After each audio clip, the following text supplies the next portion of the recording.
At tayo po mga minamahal ay dadako na sa pag-aaral po ng salita ng Diyos. At tayo po lahat, inaanyayahan po tayong tumayo, mga minamahal ko. At tayo po ay magbigay galang sa salita ng Diyos. Dadalhin po ng ating beloved ordained preacher, Kuya Rap Blanco. Amen. Praise the Lord. Lahat magsabi, praise the Lord!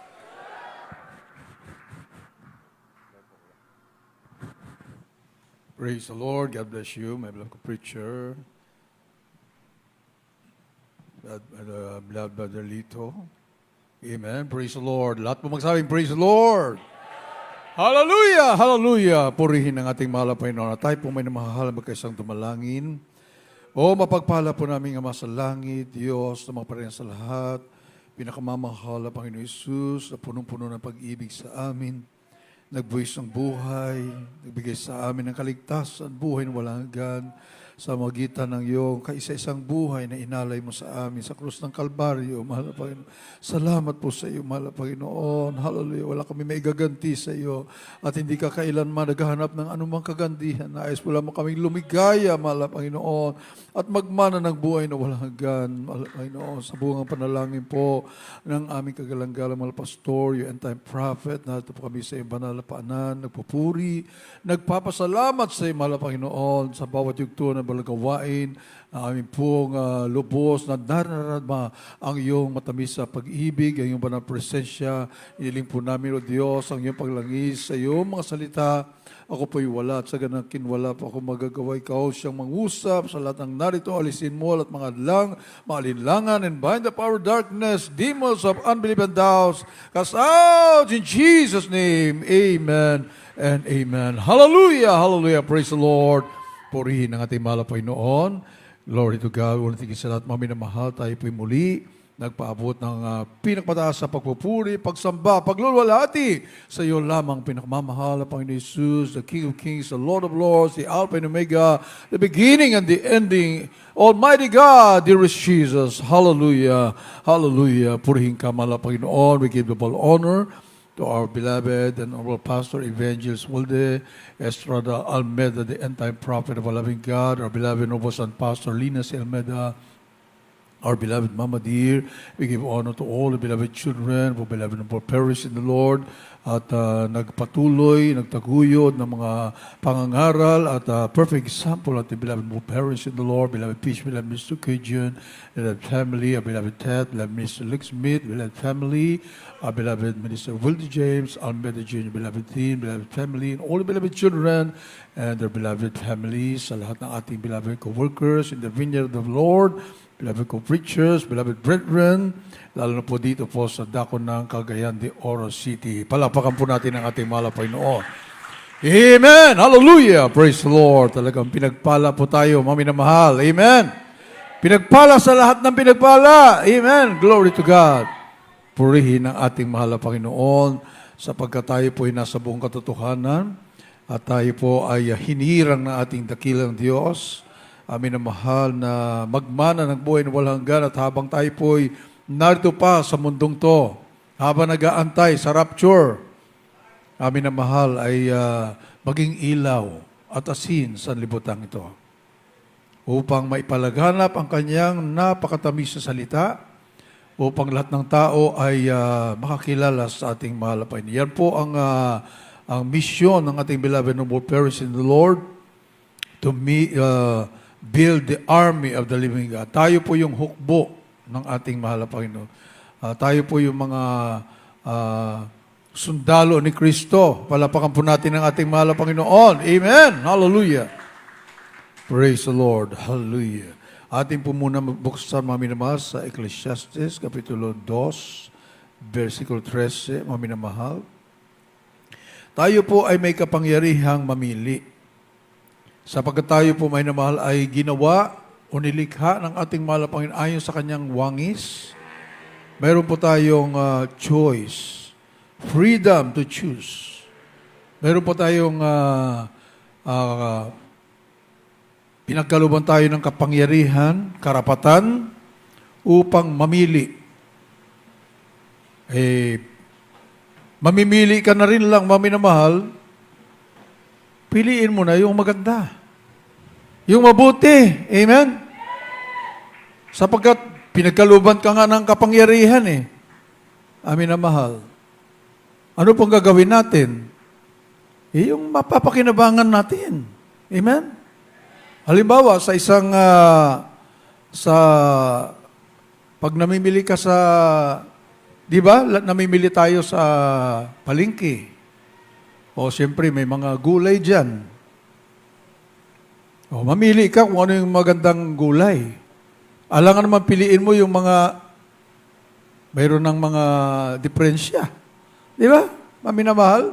Namili ka na rin lang, bibili ka na rin lang, natural naman, pipiliin mo yung maganda. O, di ba? Hindi yung inuud na nga, yun pa yung kukunin mo. Di ba? Mami na mahal. Dapat yung the best yung pipiliin mo. Lalo na para sa pamilya mo yan. Kakainin ng iyong pamilya, tapos kukunin mo yung mga sira-sira na. Diba, mami na mahal? Yun ang ibig sabihin, mami na mahal, na pinagkaluman tayo ng choice ng ating mahal na Panginoon. So, choose the best. Mami na mahal. Oh. Kaya basahin po natin, mami na mahal, sa unang talata na ating binanggit. Ecclesiastes 2:13. Praise the Lord. Sa aklat ng Ecclesiastes, Kapitulo 2, ang talata ay 13. Nang maggagayoy aking nakita na ang karunungan ay humihigit sa kamangmangan, na gaya ng liwanag na sa humihigit sa dilim. Praise the Lord. Praise the Lord. Oh, amin naman ang sabi, then I saw that wisdom excelleth folly, as far as light excelleth darkness. Aking nakita na ang kamangmangan o karunungan ay humihigit sa kamangmangan. Gaya ng liwanag na humihigit sa kadiliman o dilim. O, mami na mahal, ano ba pipiliin mo? Yung kamangmangan o karunungan? O, may choice tayo, mami na mahal. Palapakan po natin ang ating mahal na Panginoon. Kung wala kang choice, wala ka talaga magagawa. Wala kang choice. Binigyan ka ng choice Binigyan ka ng kapangyarihan para mamili Piliin mo na yung mabuti. O alam nga naman, piliin mo yung kamangmangan. Mapapakinabangan mo ba pag pinili mo yung kamangmangan? Mami na mahal, piliin mo yung karunungan. O, mami na mahal, ano yung karunungan? The fear of the Lord is the beginning of wisdom. Palakpakan po natin ang ating mahal na Panginoon. Ano bang bersikulo yan? Mami na mahal, hindi kasama doon sa analista ko dito. Proverbs po yan. Mami na mahal. The fear of the Lord is the beginning of wisdom. The fear of the Lord is wisdom itself. Ang takot sa ating mahal na Panginoon ay karunungan. Palakpakan po natin ang ating mahal na Panginoon. Ikaw ang pinakamarunong sa lahat kapag ikay may takot sa ating dakilang Diyos. Ano yung takot, mami na mahal? Pagsunod sa kanyang mga kautusan. Amin na mahal. Hindi literal na, alam niyo po yung pag sinabing takot, akala mo, paparusahan ka na lang palagi Amin na mahal, basahin po natin with understanding ang salita ng mahal na Panginoon. Titignan po natin ang salita ng mahal na Panginoon, amin na mahal, na may pag-unawa. Fear of the Lord. Hindi yung natatakot ka dahil, siyempre, nakakatakot mapunta ng impyerno, nakakatakot na maparusahan. Pero yung takot sa mahal na Panginoon, ibig sabihin dito yung ayaw mong ma-displease ang ating mahal na Panginoon. Amen? Gusto mo na matuwa sa iyo ang ating dakilang Diyos. Ayaw mong baliin yung, alam mo, mami na mahal, kapag meron kang minamahal, di ba? Gusto mo paluguran yung minamahal mo sa buhay. Diba? Maminamahal. Gusto mong ibigay sa kanya yung ikatutuwa niya. Halimbawa, magulang mo. Biro mo, inalagaan ka for how many years? Pinakain ka. Minahal ka. Prinoteksyonan ka. Maminamahal. Ano ang igaganti mo? Siyempre, mahal na mahal mo rin yung iyong magulang. Dahil sa pagmamahal mo sa magulang mo, kapag sinabi ng magulang sa iyo, Anak, umuwi ka ng maaga. Ayaw mong suwayin yun. Gusto mong, opo, kasi mahal mo eh. At alam mo yung sinasabi, ikabubuti mo. Palapakan po natin ang ating mahal na Panginoon. Hindi ikapapahamak mo ang kanyang sinasabi. Bagkus ikabubuti mo. Siyempre susundin mo dahil mahal na mahal mo ang iyong magulang. Gayon din, mga minamahal, sa ating pinakamamahal na Panginoon. Ginawa na ng ating mahal na Panginoon lahat sa atin eh. Buhay, binigay. Ano pang binigay ng ating mahal? Proteksyon, binigay. Pagpapala, binigay. Kapangyarihan, binigay. Kagalingan ng ating pangkaramdaman. Kalutasan ng ating mga problema. Makilala natin ang ating mahal na Panginoon. Lahat ng pagpapala ay binigay sa atin ng ating mahal na Panginoon. Amen? Anong gagawin natin kapag mahal na mahal tayo ng ating dakilang Diyos? Di siyempre lahat ng kanyang mga utusan ay mahalaga sa atin. Ayaw nating ma-displease ang ating mahal na Panginoon sapagkat kapag sinusuway mo ang kalooban ng ating mahal na Panginoon, siyempre malulungkot naman yung ating pinakamamahal na Panginoon. Katulad ng kalungkutan ng ating magulang. Di ba? Amin na mahal. Kapag sinusuway ng anak ang kanyang magulang, napakalungkot. Gusto mo bang malungkot ang iyong magulang? Gusto mo malungkot yung minamahal mo sa buhay? Na yung kanyang sinasabi ay kabutihan mo? Ayaw mo. Gusto mo makita, nakangiti palagi magulang mo. Palapakan po natin ang ating mahal na Panginoon. Amen. Hallelujah. O, nakita mo natin, mga minamahal, yung mga sumusuway sa magulang, ang mga magulang, imbis matuwa, lugmok na lugmok. Asan kaya yung aking anak? O, di ba nakakaawa naman? Nagdadalamhati ang puso ng magulang dahil napariwara ang anak. Gustong-gusto ng magulang maging maligaya ang kanyang anak. Pagkatapos sumusuway naman sa kalooban ng kanyang magulang, ayun, napariwara, napahiwalay. At nagulat na lamang ang magulang, napahamak na. Ayaw na magulang na maging ganun ang ating buhay.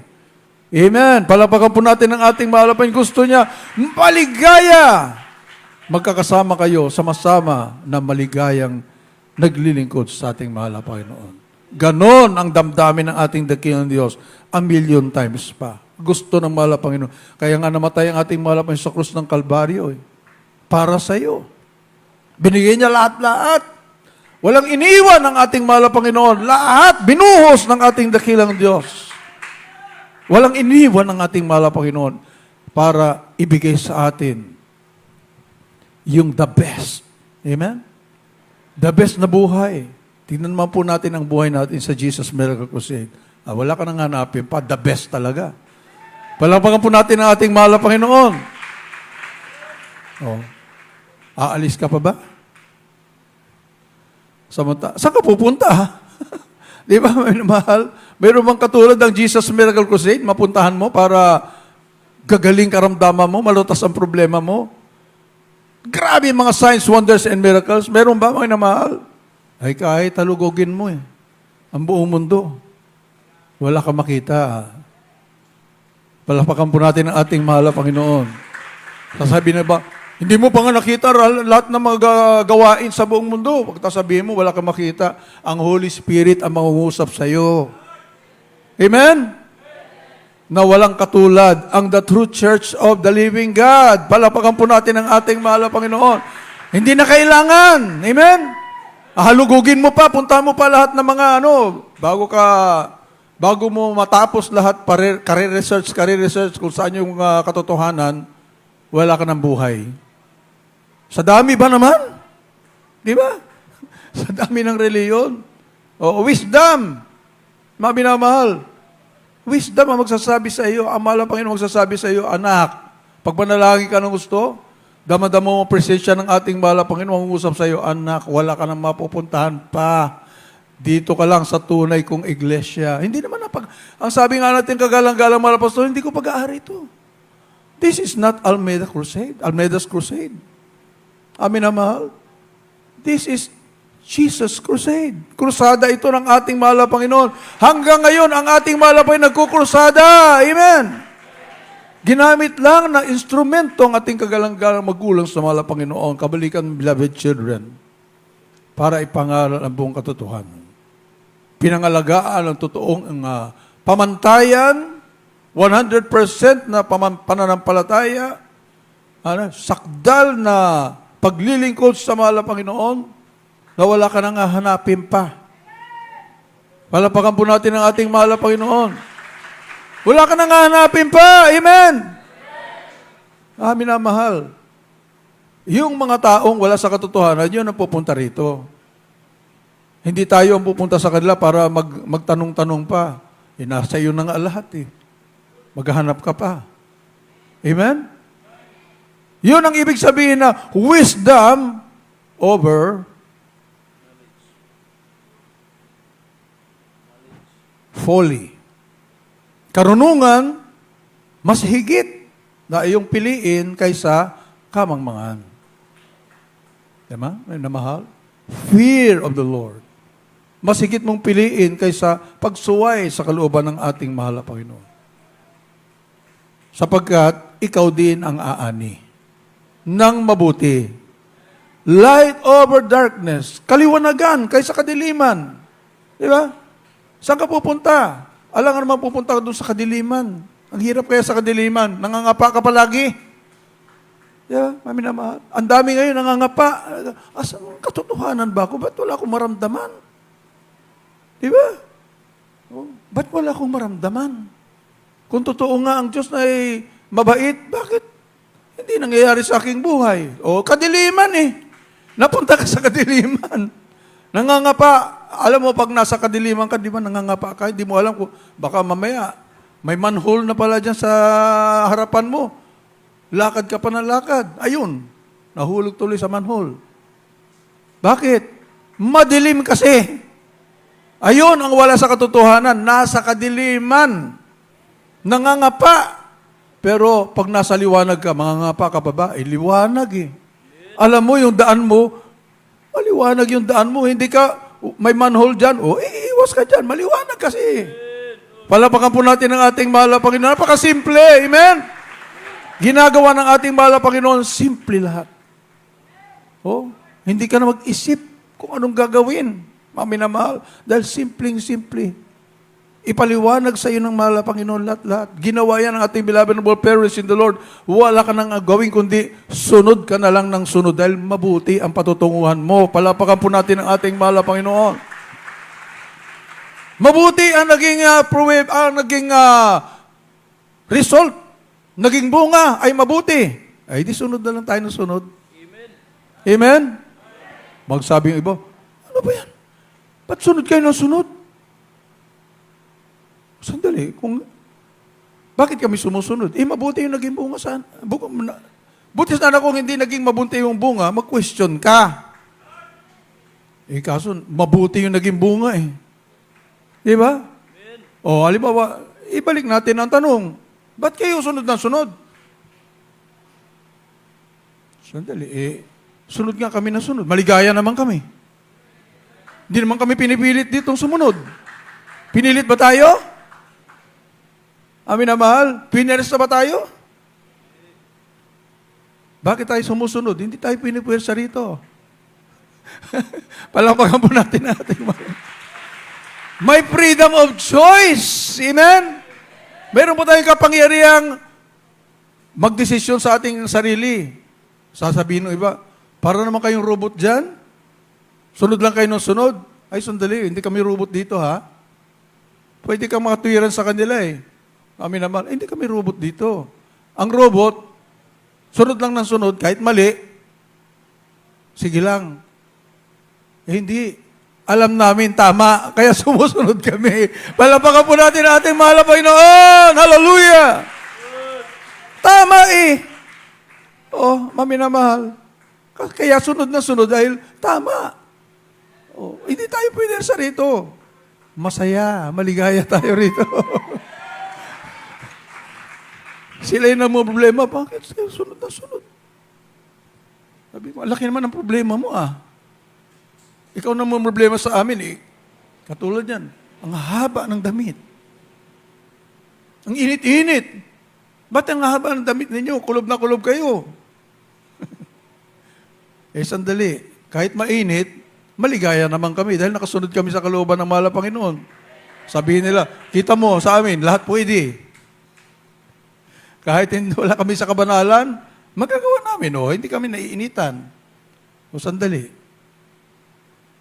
Kami, kahit naiinitan kami, nakasunod kami sa kalooban ng mahal na Panginoon, bakit hindi kami problema? Ano kung pawisan kami? Maligaya naman ang aming mga puso. Yung mga hindi sumusunod sa kalooban ng mahal na Panginoon, wala sa kabanalan. Example lang po ito. Amin naman, sa isang parte ng ating paglingkod sa mahal na Panginoon, walang kabanalan. Pero wala naman peace of mind. Yan? Hindi naman sinasamahan ng mahal na Panginoon. Nasunod nga yung sarili mo, pero hindi ka naman sinamahan ng mahal na Panginoon. Hindi ka naman maligaya. Wala ka naman kapayapaan. Pag dumating ang aksidente, lagot. Palakpakan po natin ang ating mahal na Panginoon. Walang Diyos na nagproprotekta sa kanila. Amen? O ano naging bunga sa pagsunod mo sa sarili mo, hindi sa ating mahal na Panginoon, wala kang kabanalan. Without peace and holiness, no man can see the Lord. Wala ka nang proteksyon dito, wala ka pang kaligtasan. Samantalang pag nasunod mo kalooban ng ating mahal na Panginoon, maminamahal, kahit sa tingin nila, mainit, ay bakit sa atin hindi mainit? Di ba, maminamahal? Bakit sa atin hindi mainit? Ang sarap na pakiramdam.